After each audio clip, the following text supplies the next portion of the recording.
بسم اللہ الرحمن الرحیم۔ ناظرین محترم السلام علیکم۔ ناظرین، پروگرام صبح درخشاں کے ساتھ اظہر علی عابدی حاضر خدمت ہے۔ سچ ٹیلی ویژن سے یہ پروگرام صبح دم پیش کیا جاتا ہے۔ موضوعات ہم ایسے آپ کی خدمت میں پیش کرتے ہیں کہ جو ہمیں عمل کی جانب راغب کریں، اسلامی تعلیمات کو ہم جانیں بھی اور انڈیویجولی اور کولیکٹیولی یعنی انفرادی طور پر اور اجتماعی طور پر انہیں نافذ بھی کریں، تاکہ دنیا بھی سنورے اور دین بھی سنورے، آخرت بھی ہماری اچھی ہو، ہمیں نجات ملے، اور دنیا بھی اچھی ہو۔ دین کا مقصد بھی یہی ہے، دنیا اچھی ہوگی تو یقیناً آخرت بھی اچھی ہوگی۔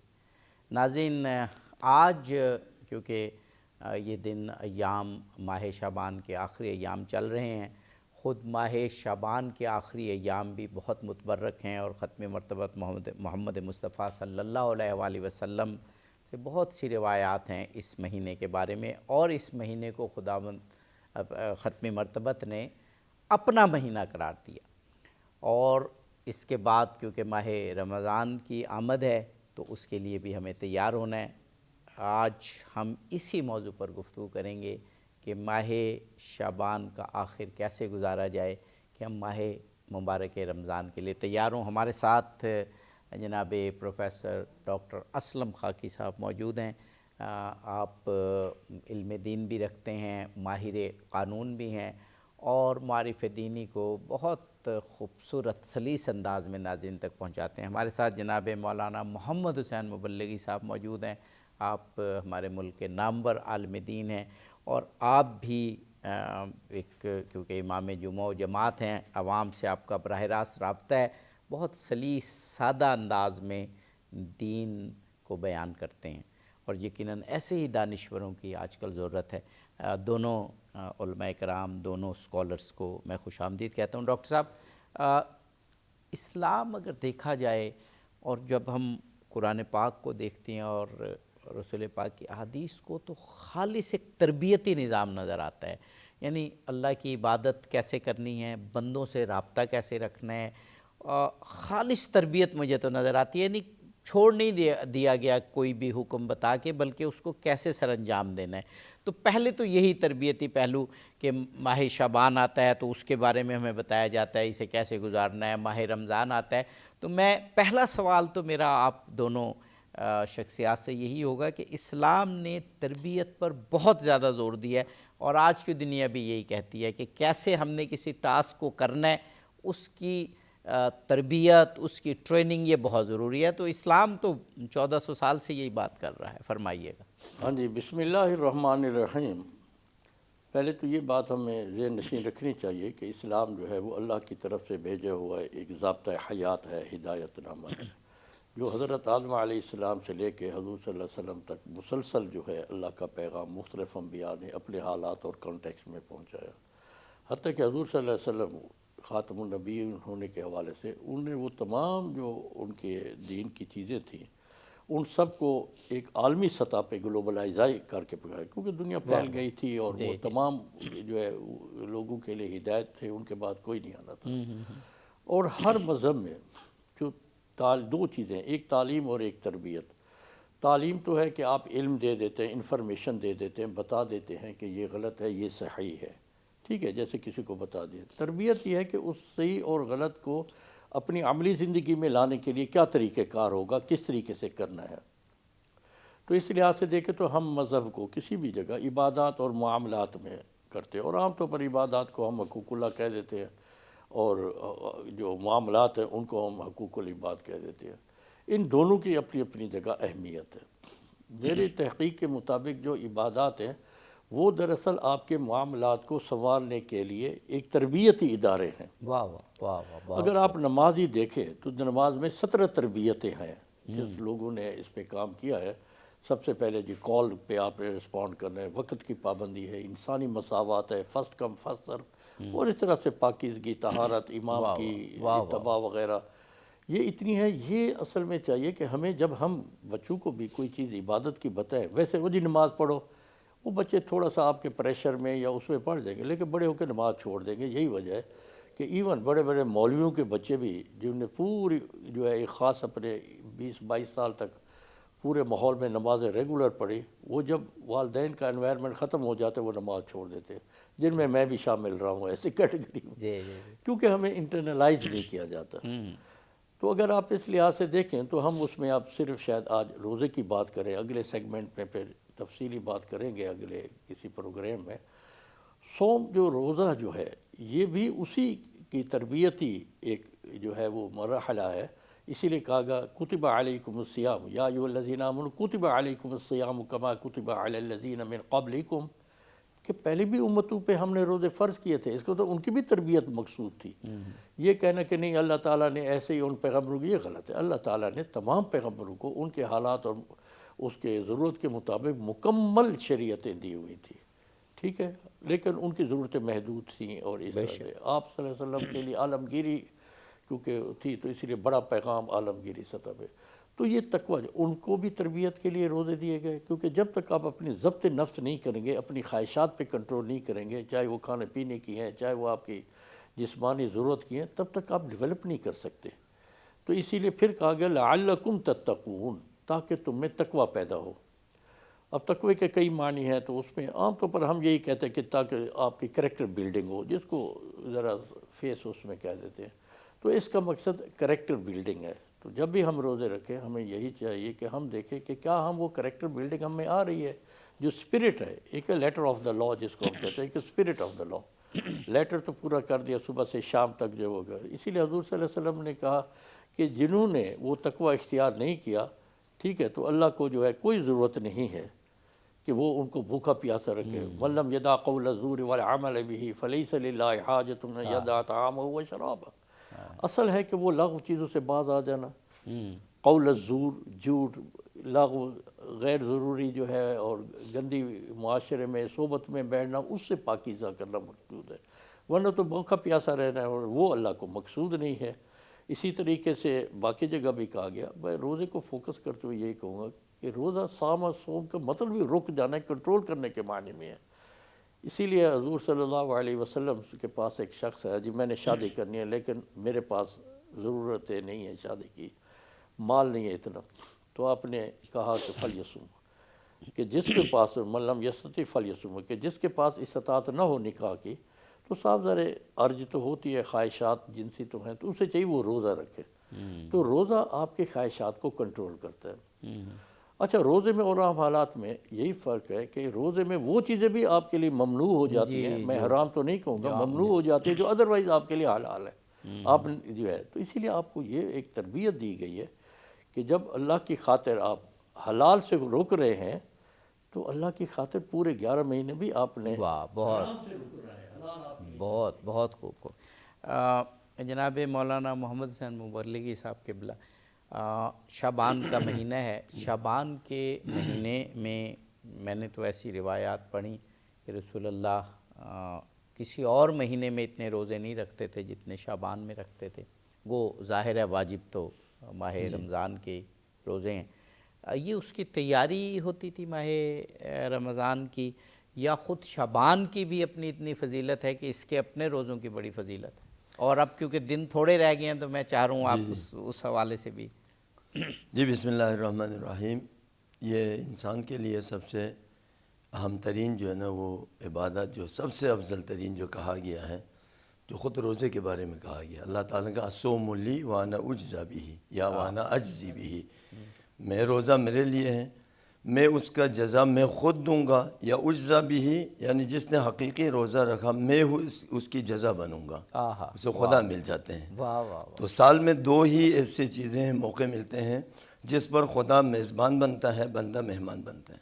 ایک حج کا ہے اور ایک ہے ماہ رمضان، جس میں خدا خود میزبان بنتے ہیں اور بندہ مہمان بن کے جاتے ہیں۔ یہ وہ اہم ترین جو عبادت میں سے اور افضل ترین عبادت میں سے روزہ ہے، اس لیے کیونکہ روزے میں دکھاوا، ریاکاری جب تک آپ نہیں بتائیں کسی کو پتہ نہیں چلے گا۔ نماز پڑھتے ہوئے نظر آئے گا، حج کرتے ہوئے صدقہ، اور اس دونوں میں رمضان کی دعاؤں کی طرف ہم دیکھتے ہیں تو رمضان کی دعاؤں میں بھی باقاعدہ یہ اللہم ارزقنا حج بیتک الحرام فی عام ھذا و فی کل عام، اللہ تعالیٰ مجھے حج نصیب کرے اس سال میں اور ہر سال میں. تو اس دونوں میں کیا فرق ہے؟ تو اس لیے ان میں یہ ہے کہ دونوں انقطاع اللہ ہے. جو ڈاکٹر سے فرما رہے تھے انقطاع اللہ ہے، مکمل دنیا سے کٹ کر خدائی بن جاتا ہے. دونوں میں یہی ہے، حج میں بھی یہی ہے، وہاں تشخصات کو ختم کرتے ہیں. روزے بھی انقطاع اللہ ہے. اس میں جو تربیتی موضوع اس کے بارے میں، تو رسول اللہ کے بارے میں سری جو روایت ہے، مولا امیر المومنین فرماتے ہیں کہ رسول اللہ ماہ رجب اور ماہ شعبان کو رمضان سے ملاتے تھے. کان رسول اللہ صلی اللہ علیہ وسلم، یعنی مسلسل، یعنی ایک سال نہیں، 2 سال نہیں، مسلسل آپ ماہ رجب اور شعبان کو رمضان سے ملاتے ہیں. یہ ایک اپنی ذات کے عنوان سے ہے. باقی ہمارے لیے جو اس کی بہت اہمیت دی گئی ہے، کیونکہ انسان کے ہر سال کا الگ الگ ہوتے ہیں. عبادت اور عرفان کا جو سال کا آغاز ہوتے ہیں وہ ماہ رجب سے ہوتا ہے. ماہ رجب پھر ماہ رمضان، ان 2 مہینوں میں مکمل تیاری کرنے کے بعد دعیتم الی ضیافت اللہ، تمہیں پکارا گیا ہے اللہ کی مہمانی کی طرف، تاکہ اس دسترخوان پہ بیٹھنے کے لیے ہم 2 مہینے سے تیاری کر کے پھر خدا کی مہمان بننے کے ہم قابل ہو جاتے ہیں. اس کے جو روایت کے ساتھ اس کو میں آخر تک، امام رضا علیہ السلام ہے من صام من شعبان یوما واحدا ابتغاء ثواب اللہ، کوئی بھی شخص ماہ شعبان میں ایک دن روزہ رکھیں خالص خدا کے لیے، دخل الجنہ، وہ جنت میں داخل ہوگا. یہ لمبی روایت ہے، اس میں جو ہمارا موضوع ہے وہ آخر میں آ جاتے ہیں. من صام ثلاثۃ ایام من شعبان، ماہ شعبان کے آخری وقت میں 3 دن وہ روزہ رکھیں، ووصلها بصیام شہر رمضان، اس 3 دن کو رمضان سے اگر ملا دیتا ہے تو کتب اللہ لہ صوم الشہرین متتابعین، اللہ تعالیٰ اس کے لیے 2 مہینہ مسلسل روزہ رہنے کی ثواب اس کو اللہ تعالیٰ عطا کرتے ہیں اور اس کو مل جاتے ہیں وہ ثواب. اور یہ استقبال ہے، یعنی ماہ رمضان کا احترام کے لیے ماہ شعبان سے آپ نے اتنا گلے سے لگانا ہے، کیونکہ وہ ایسے تربیت ہے، ایسے موضوع ہے.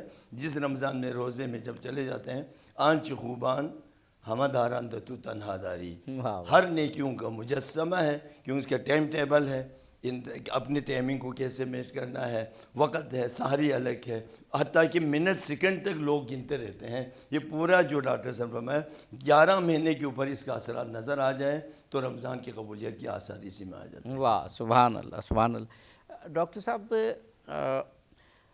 جو کچھ ایام ہیں یا کچھ مہینے ہیں، وہ کچھ وجوہات کی بنا پر دوسرے مہینوں سے، دوسرے ایام سے ممتاز ہو جاتے ہیں. ابھی جیسے قبلہ نے کہا کہ رجب اور شعبان رمضان سے متصل مہینے ہیں، اس میں جو تربیتی حوالے سے روزے کی بات ہوئی ہے، عبادات کی بات ہوئی ہے. میں نے بہت سی روایات رجب اور شعبان کے بارے میں پڑھی، تو گویا خداوند قدوس بھی چاہ رہا ہے کہ انسان اس کے حضور حاضر ہوتے ہوئے تربیت کے ایک خاص مراحل سے گزرے.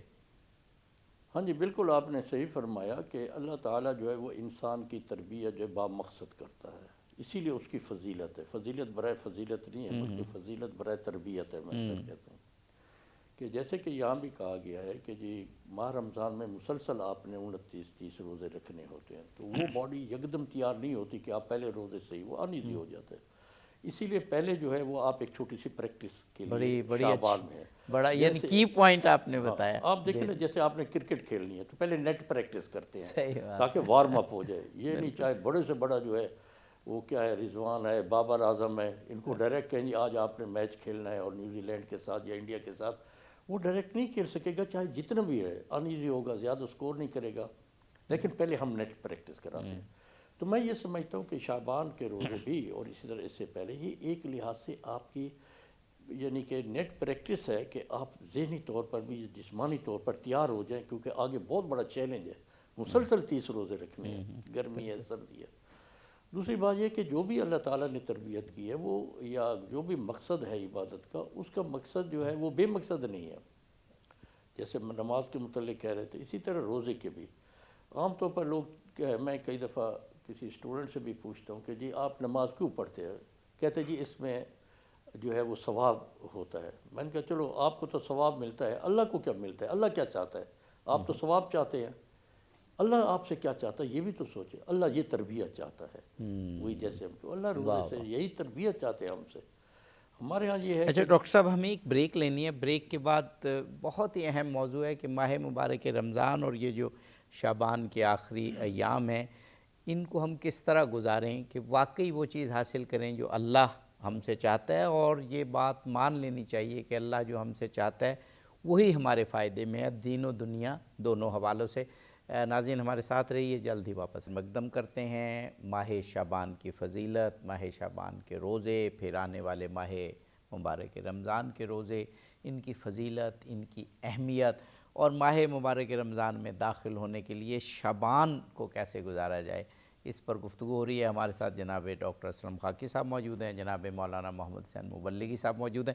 روزے کی غرض و غایت اور اس کی اہمیت کے حوالے سے آپ فرما رہے تھے ڈاکٹر۔ ہاں جی، روزے کی جو غرض و غایت ہے وہ یہ ہے کہ سیلف کنٹرول، اگر ایک لفظ میں کیا جائے، اور اس کے اندر دیکھیں تو کئی ٹاپکس آ جاتے ہیں، نہیں کہ سیلف کنٹرول ہے، کہ یہ ایک تربیت ہے کہ اللہ تعالیٰ نے جو آپ کے لیے چیزیں حرام کی ہیں ان کو آپ نے حرام سمجھنا ہے، اور جو حلال کی ہیں وہ ہے۔ حضور صلی اللہ علیہ وسلم کی بعثت کا مقصد بھی قرآن میں یہی بتایا گیا کہ یہ پیغمبر اسلام کس لیے ہم نے بھیجا ہے۔ یحل لهم الطیبات ویحرم علیہم الخبائث ویضع عنہم اصرہم والاغلال التی کانت علیہم، کہ یہ پیارا پیغمبر جو ہے کوئی اپنی ذات نہیں منوانے کے لیے آیا بلکہ تعلیمات منوانے کے لیے آیا ہے، کوئی اپنی خواہشات نہیں منواتا۔ یہ تو یہ چاہتا ہے کہ جو چیزیں تمہارے لیے فائدہ مند ہیں ان کو وہ حلال کرے تمہیں، اور جو تمہارے لیے نقصان دہ ہیں، ٹھیک ہے، خبائث ہیں، چاہے وہ نفسیاتی طور پہ، ذہنی طور پہ، اخلاقی یا جسمانی ہیں، ان کو تمہارے لیے حلال کرے۔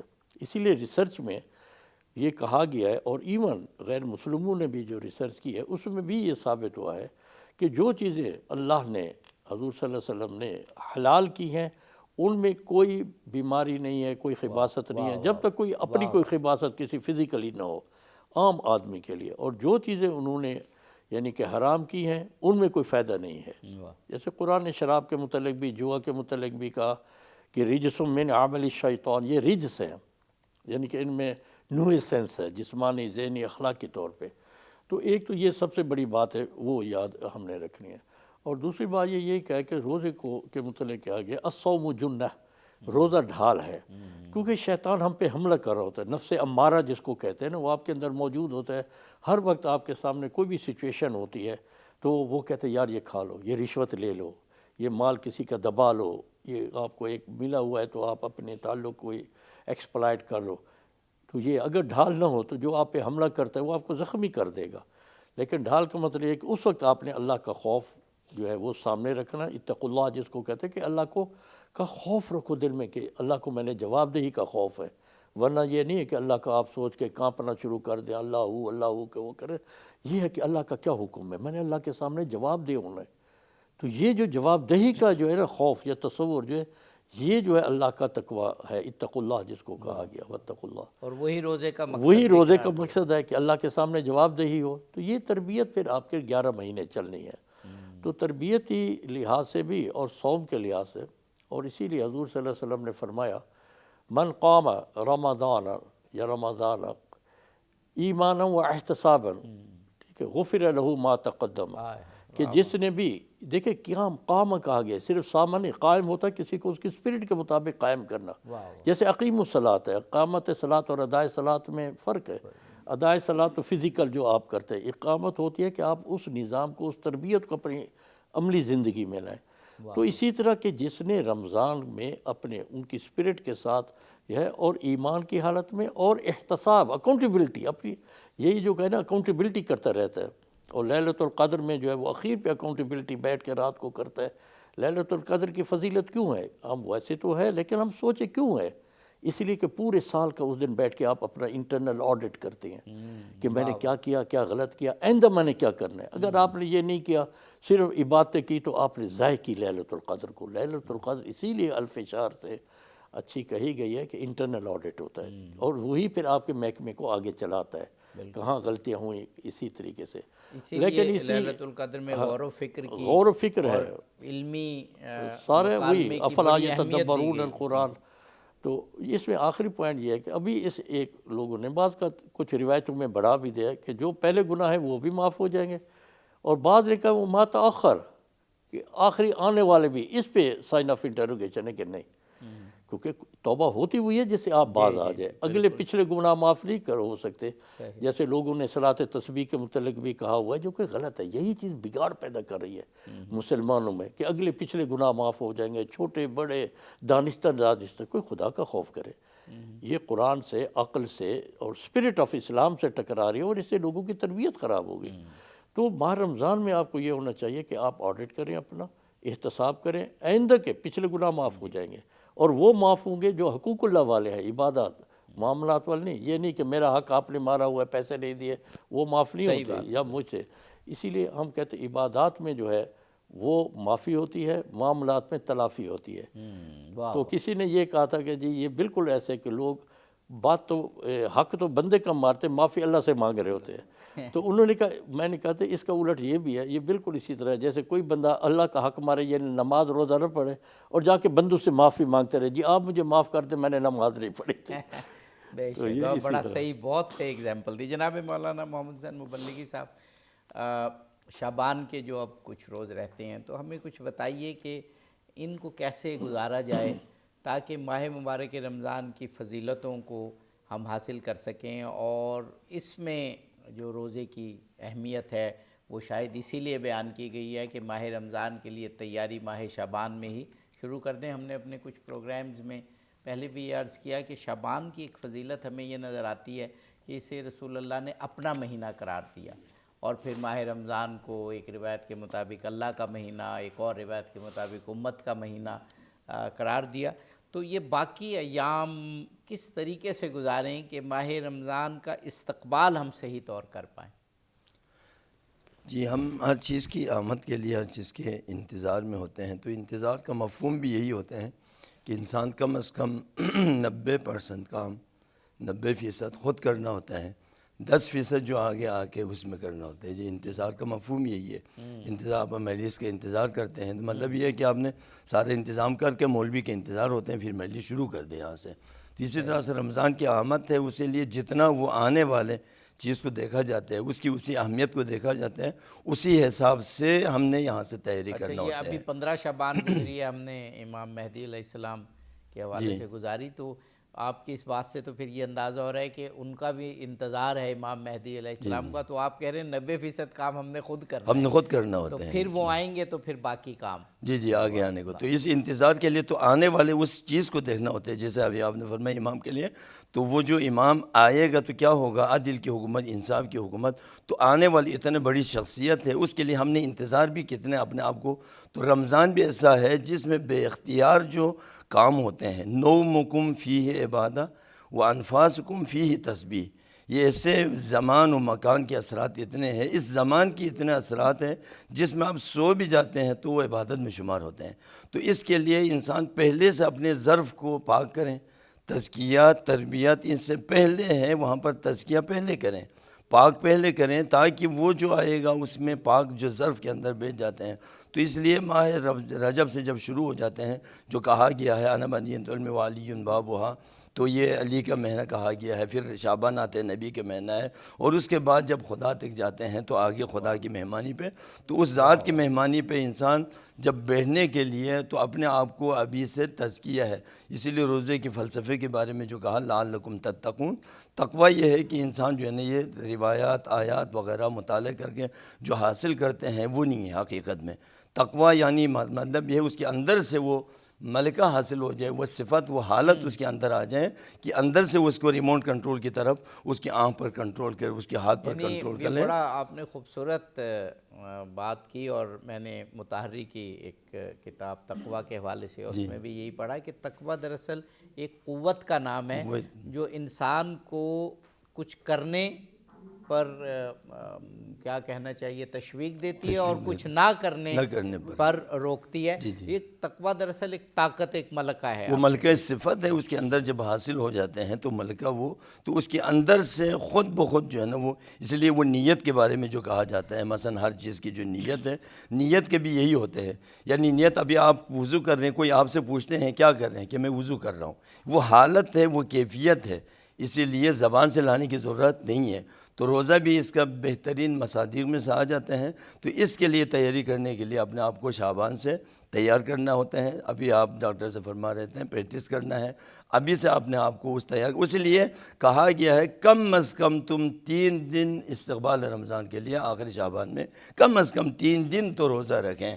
اب اس کے بعد جو کہا جاتا ہے جب بدرگہ کرتے ہیں, خدا حافظی کرتے ہیں, تو عید کے بعد جو 6 دن کا روزہ ہے روایت میں, وہ 6 دن جب روزہ رکھیں گے تو 10 عشرہ آ جاتے ہیں, تو 60 مہینہ دن وہ ہو جاتے ہیں, تو یہ 10 کا ہو گیا. تو رمضان کا 10 مہینے کا ثواب, وہ 6 دن 2 مہینے کا, تو پورے سال کا ثواب مل جاتا ہے. اور یہاں جو روایت میں بیان کیا ہے یہ 3 دن روزہ رکھیں گے تو رمضان ملا کے 2 مہینے کا ثواب ہوتے ہیں. تو اپنے آپ کو اتنا تیار کریں کہ وہ جب رمضان میں جب جائیں گے تو سکون کے ساتھ, آرام کے ساتھ وہ آپ روزہ رکھ سکیں اور خدا کی عبادت کر سکیں. اور بندگی یہ ساری چیزیں جو ہے نا اسی کے لیے ہے. آخر میں جو جا کر بندہ بن جاتے ہیں, جب بندگی کے آخری منزل پر جب آ جاتے ہیں تو اس بندے کے لیے کوئی پرواہ نہیں ہوتا. خدا اس کو بھوکا رکھیں, اس کو پیاسا رکھیں, اس کو مال دے دیں, اس کو دولت دے دیں, وہ تمام کے تمام خدائی کے لیے ہوتا ہے. تو یہ سارے عبادتیں ایک وسیلہ ہے, ایک ذریعہ ہے قرب الہی کے لیے. اصل لقاء الہی جو آخری منزل ہے اس بندے تک یہ رمضان کا روزہ پہنچا. انا اجزا بھی, میں خود جزا بن جاتا ہوں. جیسے دعائے عرفہ میں مولا حسین نے کہا جسے آپ ملا اس کو کیا کچھ نہیں ملا, جس کو آپ نہیں ملا اس کو کیا کچھ ملا. رمضان کا جب صحیح روزہ رکھیں گے تو پھر جو مجھول سے پڑھا گیا اجزا بھی, حقیقی روزے کے ساتھ خدا مل جاتے ہیں. جب خدا مل گیا تو اس کے لیے کوئی پرواہ نہیں ہوتا. یہ ڈاکٹر صاحب بڑی خوبصورت بات کی کہ یہ جنت اور یہ انعامات اور یہ جتنی تشویق دی گئی ہے یہ تو بہت پیچھے رہ جاتی ہے جب اللہ تعالیٰ یہ سوچتا ہے کہ, جب انسان یہ سوچتا ہے کہ وہ اسے خدا مل رہا ہے. اب ایک اور بات جو عام طور پہ ہم سب کے ذہنوں میں آتی ہے کہ ہم نماز پڑھ رہے ہیں, ہم دیگر عبادات کر رہے ہیں, ہم روزہ رکھ رہے ہیں, یہ قبول ہے یا نہیں ہے. تو اس میں ابھی آپ دونوں جو شخصیات سے اخذ کیا اور علماء سے ہم سن دیں کہ یہ خود بخود جب وہ مقاصد ہمیں حاصل ہونے لگتے ہیں تو پتہ چل جاتا ہے قبول ہے یا نہیں. اگر روزے کا مقصد جیسے ابھی قبلہ نے فرمایا کہ اللہ کی بندگی, اور اللہ کی بندگی میں جو اللہ کہہ رہا ہے وہ کریں, اگر ہم میں وہ اسپرٹ پیدا نہیں ہو رہی تو پھر شاید یا کم پیدا ہو رہی ہے, جس نوعیت کی یا کیٹیگری کی یا شدت کی وہ اسپرٹ پیدا ہو رہی ہے اتنا ہی ہم سمجھیں گے کہ ہمارا عمل مقبول ہوگا. کیا ایسا ہی ہے تاکہ ہمیں ایک کلیہ یا ایک قرینہ ہاتھ آ جائے ہمارے؟ ہاں جی بالکل ایسا ہی ہے کہ اسی لیے ہم یہ کہتے ہیں کہ جب آپ اسلام کو کوئی حکم پڑھیں تو یہ ذہن میں لیں کہ اللہ تعالیٰ نے یہ حکم کیوں دیا ہے. صرف حکم جانا صرف ضروری ہے, ضروری اہم تر یہ ہے کہ کن حالات میں دیا ہے اور مقصد کیا ہے, جس کو اسپرٹ آف جو ہے عبادت کہہ لیں. ماہ رمضان میں اگر دیکھیں جو روزوں کی اسپرٹ ہے, بلکہ اللہ کی تمام عبادات میں اگر غور کریں ہر جگہ شیئرنگ اینڈ کیئرنگ ہے. ٹھیک ہے, مودت و رحمہ بھی اس کو ازدواجی زندگی میں کہا گیا. شیئرنگ ہے کہ اپنے آپس میں لین دین جہاں برابر کے لوگ ہوتے ہیں. آپ روزے میں شیئرنگ کرتے ہیں. ویسے تو عام طور پر کوئی صبح ناشتے کے لیے جا رہا ہے, بچہ پہلے جا رہا ہے, باپ سویا ہوا ہے, ماں ادھر جا رہی ہے, لیکن سحری کی ایک تربیت ہے کہ آپس میں آپ ایک خاص ٹائم پہ سب بیٹھ کے شیئرنگ کرتے ہیں. این اپرچونیٹی, ایک انوائرمنٹ اللہ نے کریٹ کر دی کہ آپس میں کئی چیزیں ہوتی ہیں, شیئر کرنی ہوتی ہے, بیٹھنا ہے, سمجھنا ہے, انڈرسٹینڈ کر. اور اسی طرح افطار میں وہ بھی ایک شیئرنگ ہے, ماحول میں بیٹھ. دوسری ایک کیئرنگ ہوتی ہے جہاں آپ کو کوئی جزا نہیں دے سکتا, یعنی کوئی غریب آدمی ہے تو آپ نے اس کو جو ہے اپنے مال سے, یہ جتنی بچت ہوتی ہے نا جی آپ کے کھانے پینے میں, یہ بچت ہونی چاہیے. لیکن ہم یہ ہے کہ جو الٹا زیادہ جو ہے لیوشلی 7 سٹار, وہ کیا 5 سٹار ہوٹلوں میں, 4 سٹار ہوٹلوں میں, یہ ہم مذاق اڑاتے ہیں روزے کا. بلکہ اس پہ جو ہے میں نے ایک دفعہ سخت بات یہی کہی تھی کہ جو 4 سٹار 5 سٹار پہ افطاریاں کرتے ہیں نا, ان کا روزہ ضائع ہے. آپ مذاق اڑا رہے کہ لوگ کچی آبادیوں میں ان کی جھونپڑی میں سسک رہے. میں کیونکہ جہاں رہتا ہوں E11 میں, اس کے ساتھ ساری کچی آبادیاں ہیں, دیکھتا ہوں مائیں آتی ہیں, ان کے چہرے پہ خون نہیں ہے, بیماریوں میں اٹی ہوئی ہیں, اور آپ 4 سٹار 5. مطلب یہ شیئرنگ کے ساتھ کیئرنگ بھی آپ نے کیئر کی, یہی بچا کے. ماہ رمضان کا بجٹ جو ہے عام بجٹ سے کم ہونا چاہیے, ہم بڑھا دیتے ہیں. تو یہ کیئرنگ جو ہے وہ ضروری ہے جس کو چاہیے. اور یہ کہتے ہیں کچھ روایت ہیں کہ مومن کا, مسلم کا رزق بڑھ جاتا ہے, لیکن وہ بڑھنا شیئر کرنے کے لیے, شیئر کرنے کے لیے بڑھ جاتا ہے. مومن سے مراد وہ غریب بندہ بھی تو ہے نا جو کچی آبادی میں, اس کو بڑھنا چاہیے. اور واقعی بڑھ بھی اس طرح سے جاتا ہے, لوگ اس میں صدقات زیادہ کرتے ہیں, زکوٰۃ دیتے ہیں. زکوٰۃ سے بھی بڑھ کر دینا چاہیے, یہ نہیں کہ 2.5% تک رہیں آپ, جتنا ہو زیادہ. حتیٰ کہ میں تو کہتا ہوں وہی جو قرآن نے کہا ہے نا کہ آل عفو یسألونک ماذا ینفقون آل عفو, کہ پیارے پیغمبر آپ سے پوچھتے ہیں ہم کیا خرچ کریں, آپ کہتے ہیں جو کچھ سرپلس ہے۔ بالکل اقبال نے کہا تھا نا، جو نقطہ کل العفو میں پوشیدہ ہے اب تک، اس دور میں شاید وہ حقیقت نمودار، آج وہ نمودار ہو چکی ہے کہ ہم جو بھی ہیں۔ مولا علی نے بھی نہج یہی البلاغہ کہا میں کہا ہے کہ میں نے کہیں پر بھی ایک فالتو لقمہ نہیں دیکھا اس اس وقت تک کہ جب تک کہ وہ کہیں کسی اور کا حصہ ہے اور وہ یہاں پر ہے۔ ہاں، بلکہ اسی طرح کا ایک اور بھی حضرت علی کا یہ ہے کہ جب تم کسی کے پاس ڈھیر سارا مال دیکھو، سمجھو اس نے کسی کا حق مارا ہوا ہے۔ سٹارویشن ویجز ہم دیتے ہیں۔ جی اچھا ڈاکٹر صاحب، ہمیں ایک بریک لینی ہے، بریک کے بعد روزے کی اہمیت، فضائل اور یہ اللہ نے کیوں فرض کیے اور ہم اس سے کیا گین کر سکتے ہیں، اس پر گفتگو جاری رکھتے ہیں۔ ناظرین ہمارے ساتھ رہیے، جلد ہی واپس۔ ناظرین پروگرام میں ایک مرتبہ پھر آپ کو خوش آمدید کہتے ہیں۔ ماہ شعبان جسے رسول اللہ صلی اللہ علیہ وآلہ وسلم نے اپنا مہینہ قرار دیا، ہم اس مہینے میں ہیں اس وقت، یعنی رسول اللہ کے مہینے میں ہے۔ وہ جو کسی نے کہا تھا نا کہ ہم جس میں بس رہے ہیں وہ دنیا تم ہی تو ہو، تو یہ واقعاً مہینہ وہ ہے کہ جو رسول پاک کا مہینہ ہے، اور اس میں روزوں کی عبادات کی بہت اہمیت۔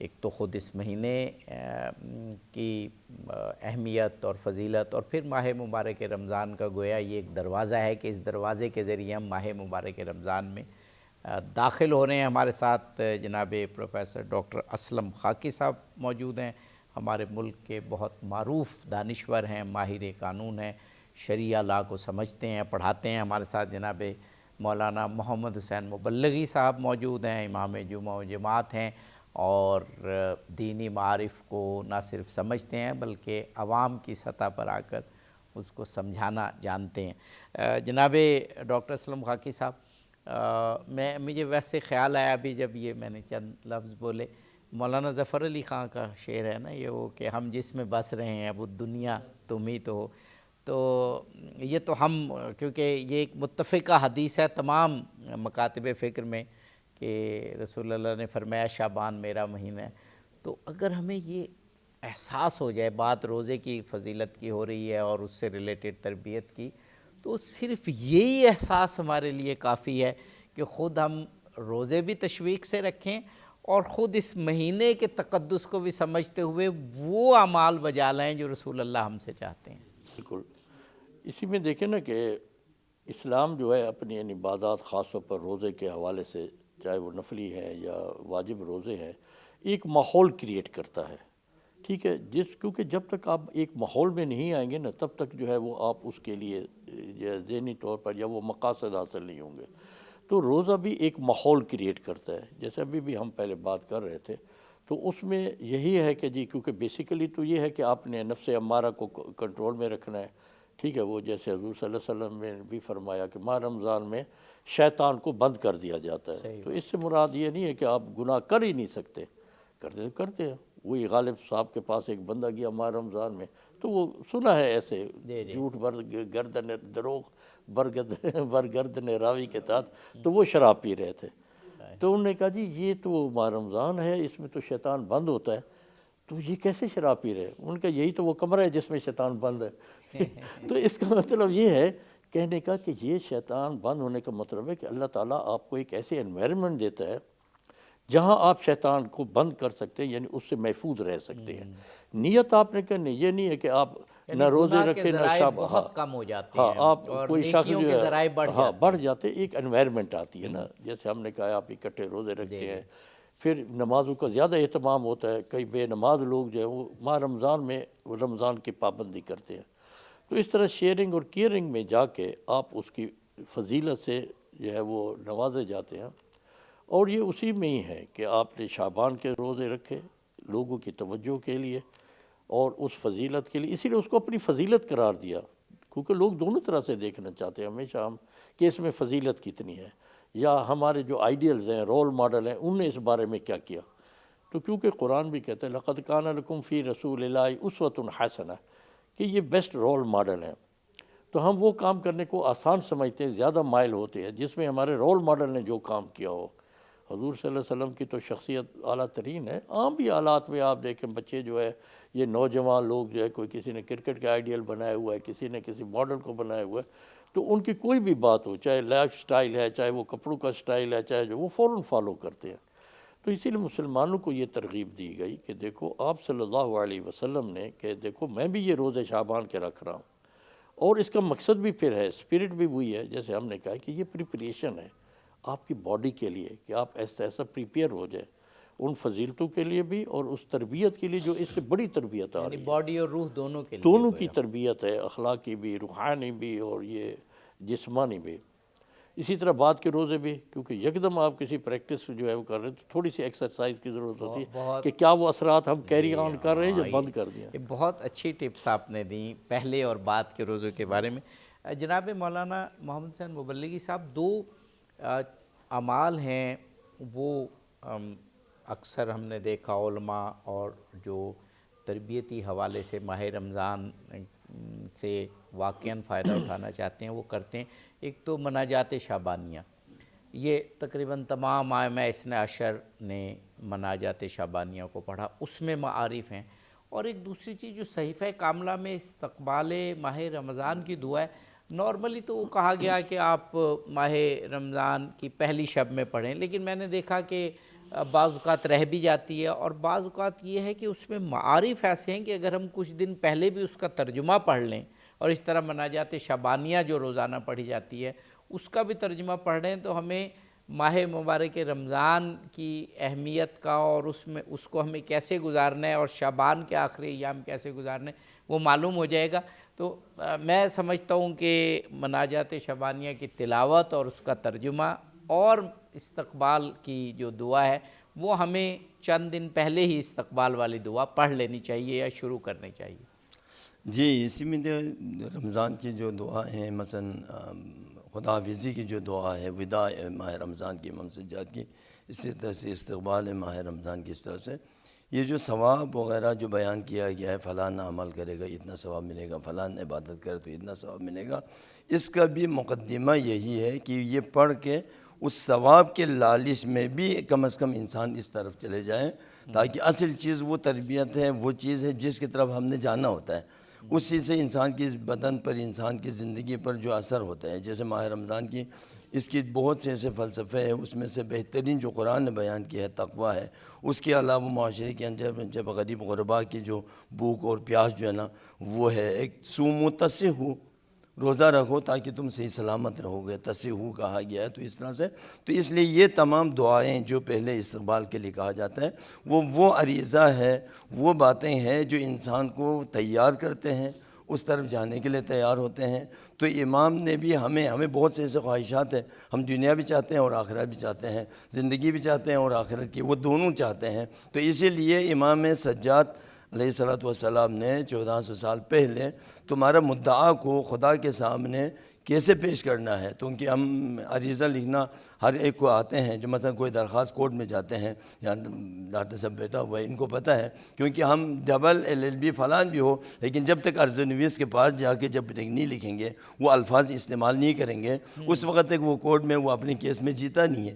اس لیے امام سجاد نے ہمارے وکالت کر کے ہمیں بتا دیا ہے تم رمضان کی استقبال کس طرح سے کرتے ہو، تم اس عبادت کے لیے کیسے اپنے آپ کو، اپنے مدعا کو خدا کے پاس کیسے پیش کرتے ہو، کیسے ادب کے ساتھ پیش کرتے ہیں۔ تو اس لیے ان دعاؤں کو اس لیے پڑھتے ہیں تاکہ ہمیں وہ ادب سکھایا گیا ہے بندگی کی، کس طرح سے ہم نے اپنے مدعا کو خدا کے سامنے پیش کرنا ہے، اس ہم دنیا کے مقاصد کو بھی حاصل کریں اور آخرت کے مقاصد کو بھی حاصل کریں۔ اس مدعا کو بہترین خوبصورت شکل میں امام سجاد نے ہمیں بتایا گیا ہے، مناجات الزاہدین، مناجات العارفین، مناجات المریدین، مثلا کوئی ہر استغفار کرنا چاہتے ہیں، اب رمضان کی طرف جانا ہے تو امام سجاد نے ہمیں بتایا ان الفاظ کے ساتھ تم پڑھو، اس کو سمجھو، تاکہ تمہیں پتہ چلے وہ عبادت کس معرفت کے ساتھ تم نے کس کے سامنے تم نے حاضر ہونا ہے۔ اس لیے ہمارا ابھی بھی بہت سے علماء، خود آغائی جوادی عملی ابھی بھی ہے کہ کسی مجلس میں بیٹھے تو ٹیک لگا کے نہیں بیٹھا، کیونکہ یہ عالم محضر خدا در محضر خدا معصیت نہ کنی، علم یا علم بان اللہ یرا، اس لیے کیسے بیٹھنا ہے، کس طرح سے بیٹھنا ہے، تو اس عبادت کو معرفت کے ساتھ جائے گا تب اس کے لیے وہ فائدہ حاصل ہوگا جو دنیا اور آخرت دونوں کے لیے چاہتے ہیں۔ اگر معرفت میں ادب میں کمی ہو جائے تو اس عبادت میں بھی کمی آ جاتے ہیں۔ اسی لیے تو اس کمال معرفت ہے کہ ان دعاؤں کے ذریعے سے ہمیں معرفت عطا کرتا ہے، عبادت کی سلیقہ عطا کرتے ہیں۔ اس معرفت کے ساتھ جب ہم داخل ہوں گے اس عبادت کے اندر، جو مقصد ہے روزے کی وہ دونوں حاصل ہوگا، دنیا آخرت دونوں کی۔ واہ واہ، سبحان اللہ۔ جناب پروفیسر ڈاکٹر اسلم خاکی صاحب، ماہ مبارک رمضان کی آمد ہے اور ماہ شعبان کے یہ آخری ایام ہیں، یہ جو چند دن فرصت کے ہیں یہ کتنے قیمتی ہیں آپ کے خیال سے کہ ایک بہت بڑے مہینے میں ہم داخل ہو رہے ہیں، اور اس سے بھی بڑھ کر خود کیونکہ اللہ تعالیٰ نے یہ فرمایا کہ یہ بندہ میرا مہمان ہوتا ہے، تو ہم ایک بہت عظیم شخصیت کے مہمان ہونے جا رہے ہیں۔ آخری ایام آپ دونوں حضرات سے، کیونکہ ٹائم بھی ہمارے پاس اب 5-6 منٹ ہے، 2-3 منٹ آپ کے لیے اور 2-3 منٹ آخری ایام، ایک دفعہ پھر کہوں گا کہ کچھ ایسے ہمیں تشویق دیں، کچھ ایسے بتائیں کہ آخری ایام ایسے گزاریں کہ ایک بہت عظیم ہستی کے روبرو ہم جا رہے ہیں، اس کی بارگاہ میں جا رہے ہیں، اس کے مہمان ہونے جا رہے ہیں، اس سے بڑی سعادت کیا ہوگی؟ ہاں جی، اس میں یہی ہے جی، یہ جو شعبان کے یہ آخری ایام ہیں، یہ جیسے ہم کہیں مہمان جائیں یا کوئی ہمارے ہاں مہمان ہے تو اس کی ہم تیاری کرتے ہیں پہلے ہی، مہمان آنے سے بھی پہلے۔ بے شک۔ تو یہ بھی ہماری تیاری کے دن ہے کہ ہم اپنی چیزیں وائنڈ اپ کر لیں۔ مثلا میں یونیورسٹی میں پڑھا رہا ہوں، میرے پاس پیپر آئے ہوئے، یہ میں اپنے کو بھی ابھی سمجھا رہا ہوں ابھی، تو میں چاہوں گا کہ جی بجائے اس کے کہ میں جلدی جلدی پیپر جو ہے نا وہ مارک کر دوں کہ اس کے بعد جو ہے اب ماہ رمضان آ رہا ہے، تو شعبان جو ہے یہ آپ کی تیاری ہے کہ اس سے پہلے آپ اپنے کام دنیاوی امور جو ہے وہ کر دیں۔ اس وقت آپ کی ترجیح اور پرائرٹی جو ہے، جیسے ہم کہتے ہیں بہت اچھا آپ نے وہ ہے، بتایا، ایون بہت دفتر کو بھی ہم کہہ دیتے ہیں جی اب میں نہیں ہوں گا اتنے دن، یا لوڈ جو ہوتا ہے دفتر کی فائلیں آپ نکال دیتے ہیں۔ میں نے وہ جیسے کہا ہے کوئی آگے میں نے اب یہ آپ نے بڑی اہم بات اور بڑی اہم بالکل میں اپنے کہ اس لیے اپنے کر رہا کام ذرا تھوڑے تیزی سے کر تیزی کر کے پہلے ایڈوانس، اب میں نے اب پڑھانا ہے، ابھی میرے اگلے ہفتے سے شروع ہو جائے گا بلکہ اسی سے، تو میں اس کے لیے جو میں نے پاور پوائنٹس بنانے ہیں، جو میں نے نوٹس وہ پہلے ہی میں بنا کے رکھ لوں، تاکہ اس وقت نہ مجھے وہ ٹائم، میں وہ سارا ٹائم اللہ کے مناجات میں، عبادات میں گزاروں اور اس کے لیے تیاری کر لوں۔ جیسے مہمان ہونا بھی تیاری ہوتا ہے کہ کپڑے ساتھ رکھ لو اور یہ چیزیں، اور مہمان کو استقبال۔ یہ ڈاکٹر صاحب میں آپ کو داد دیتا ہوں، آپ نے بہت اچھی ٹپ بتائی، ورنہ عام آدمی یہ سوچتے ہیں کہ جو کہ وہ بھی کرنا چاہیے، قرآن پاک ایک طرف رکھ دیں، صحیفہ کاملہ سامنے رکھ دیں، اس کے بعد نمازوں کی تیاری شروع کر دیں، لیکن یہ والا پوائنٹ رہ جاتا ہے جو آپ نے بتایا کہ جو اپنے باقی کام ہیں، آفس کے کام ہیں یا کوئی ٹاسک ہیں یا جو کوئی پروجیکٹ ہے، جیسے میں نے کوئی پروجیکٹ کرنا ہے تو اس کی مین چیزیں پہلے کر لیں تاکہ ماہ مبارک رمضان میں تھوڑا فوکس اس طرف رہے۔ بہت بہت زبردست آپ نے یہ ٹپ دی ہے، اور میرا خیال ہے کہ جتنے بھی ہمارے احباب ہیں ان کے لیے یہ بڑی کام کی ٹپ ہے۔ اور کچھ اگر آپ فرمانا چاہیں؟ ہاں جی، اسی میں جو میں خاص چیز کہتا ہوں کہ اس چیز کو پھر آپ ماہ رمضان کے حوالے سے بھی آپ فوکس کریں کہ آپ نے غریبوں کے لیے کیا کرنا ہے، اپنی آپ سادہ رکھیں، کیونکہ ویسے بھی صحت کے لیے کہتے ہیں کہ سادہ افطاری کرنی چاہیے، اور سادہ جو ہے وہ اپنی چیزیں رکھیں تاکہ آپ کی صحت بھی بیلنس میں رہے، پروٹینیس کھائیں بے شک۔ میں نے جتنے بھی ڈاکٹر سے پوچھا انہوں نے کہا کہ ماہ مبارک رمضان میں پیٹ کے امراض اور بیماریاں بڑھ جاتی ہیں، اسی لیے حالانکہ وہ کم ہونی چاہیے، کیونکہ اسپرٹ آف لا ہم نہیں جانتے نا، صرف یہ کہ کھانا پینا ہے اور تو شیئرنگ میں کیئر، ایک تو غریب کے لیے وہی بجٹ بچائے تو وہ غریب کے لیے کریں، اور دوسرا یہ ہے کہ میں بھی کئی جگہ ہوتے ہیں ہمارے وکلاء کے یا بڑے دوستوں کے، وہ 4 سٹار 5 سٹار میں دعوتیں کرتے ہیں، کبھی کبھی میں تو عام طور پر انکار کر دیتا ہوں، اور کئیوں کو میں نے پرسویٹ کیا انہیں بند کر دی ہیں، اب میں نام نہیں لے سکتا، اور اگر کہیں جو ہے بعض کا تو مجبوری ہو جاتی ہے، اب فرق میرے ان لاز میں سے کسی نے کی ہوئی ہے تو میں نہ جاؤں تو وہ کہیں گے یہ ہم سے جو ہے جس کو کہتے ہیں نا جی تعصب رکھتا ہے، تو آپ جائیں، کیونکہ مروت بھی چیز ہوتی ہے نا جی، چیز میں آداب، لیکن معاشرے میں وہ ایک رواج قائم کریں کہ سادگی کا، نہیں اس کی وجہ نہیں صرف آدم ہے، تو اس کے لیے میں یہ کہتا ہوں کہ آپ وہ کھائیں، اور اس کے بعد جتنا آپ نے کھایا ہے ادھر سمجھے کہ وہاں 3000 روپے کا پر وہ تھا، آپ 3000 صدقہ آ کے کر دیں، یہ ہے، اور لوگوں کو پتہ ہے میں نے صدقہ کیا۔ بہت خوب، بڑی کام کی ٹپس تھیں ڈاکٹر دونوں صاحب چیز ہو جائیں گے۔ جی ہمارے پاس 1.5 منٹ ہے، آپ کچھ فرمانا چاہیں؟ جی بس وہ آخری پیارے نبی کی روایت کے ساتھ جو اللہ تعالیٰ روزہ دار کو عطا کرتے ہیں اسی حدیث کے ترجمے کے ساتھ اسی 1 منٹ کے اندر ہمارا ختم ہو جائے گا۔ کہتے ہیں جب وہ اللہ تعالیٰ کے لیے حقیقی روزہ رہتے ہیں، کوئی بھی مومن کوئی بھی بندہ، تو اللہ تعالیٰ اس کو 7 چیزیں اللہ تعالیٰ اس کو عطا کرتے ہیں۔ اولھا، اللہ تعالیٰ جو ہے یذوب الحرام فی جسدہ، اس کی بدن سے حرام چیزوں کو اللہ تعالیٰ اس کو ختم کر دیتے ہیں۔ وثانیہ یقرب من رحمت اللہ، اللہ کے رحمت کے قریب ہو جاتے ہیں۔ الثالثہ تیسری چیز یکون قد کفر خطیئۃ آدم ابیہ، بابا آدم کے خطاؤں کو اس کے کفارہ ادا ہو جاتے ہیں۔ والرابعہ چوتھی چیز یہون اللہ علیہ سکرات الموت، اللہ سکرات الموت کو اس کے لیے آسان کر دیتا ہے۔ الخامسہ پانچویں چیز ہے امان من الجوع والعطش یوم القیامہ، قیامت کی پیاس اور بھوک سے اس کو نجات دے دیتا ہے۔ والسادسہ چھٹی چیز جو ہے نا یعطی اللہ براءۃ من النار، اللہ تعالیٰ جہنم سے اس کے لیے برات نامہ عطا کرتا ہے۔ السابعہ اور ساتویں چیز ہے یطعمہ اللہ من طیب الجنہ، جنت کی بہترین کھانوں سے اس کو عطا کرتا ہے۔ یہ 7 چیزیں اللہ تعالیٰ اس کے لیے سبحان اللہ۔ اور ہم پھر یہ دعا کرتے ہیں کہ روزے کی اسپرٹ کے ساتھ ہم اس طرح سے روزہ رکھیں کہ یہ 7 چیزیں، یہ تو دنیا اور آخرت کی کامیابی ہے۔